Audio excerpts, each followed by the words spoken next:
Alright, boys and girls, we're going to talk about how to write the equation of a line if the clue you've been given, is a pair of points. So those are your clues. You've got one point and another point, and you have to write the equation of a line. So let's start off with a big idea. Your final answer, if it's in slope-intercept form, is going to be y equals mx plus b.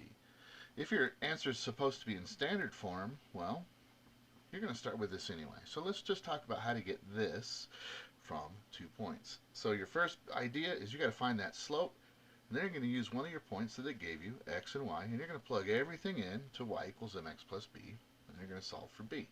These are the clues that you need to find the y-intercept. Unless, of course, one of these is a y-intercept, and, well, they're not. If you had 0 comma some number, that would be a y-intercept, but it's not what we have in this case. So let's get to it. First thing first, we're going to find the slope, right? So that's step number 1. Find m. So m equals y2 minus y1, so 20 minus 8 over 3 minus negative 3. Alright, so 3 minus negative 3, of course, is 6. 20 minus 8 is 12. And then you want to make sure that you reduce that. 6 goes into 12 twice. So our slope is 2. Now, I'm going to pick either point. It doesn't really matter, one or the other.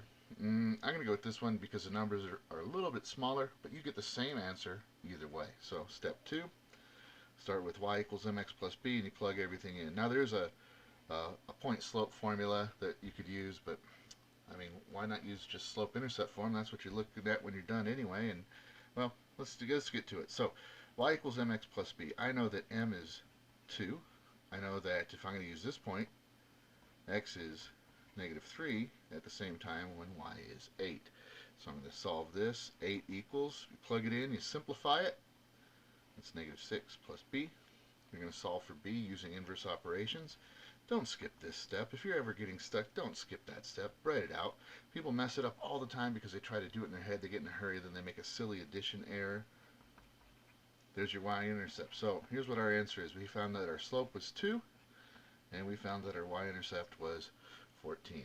Now if we wanted to check to see if this was actually an equation that had these 2 points on it, well, since I used this point, I could check it with that other point. I could plug it in if I wanted to. It's not part of the answer, but if I wanted to, I could.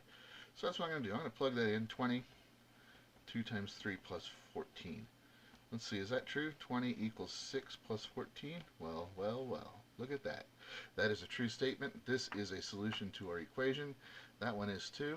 Boom, we're done.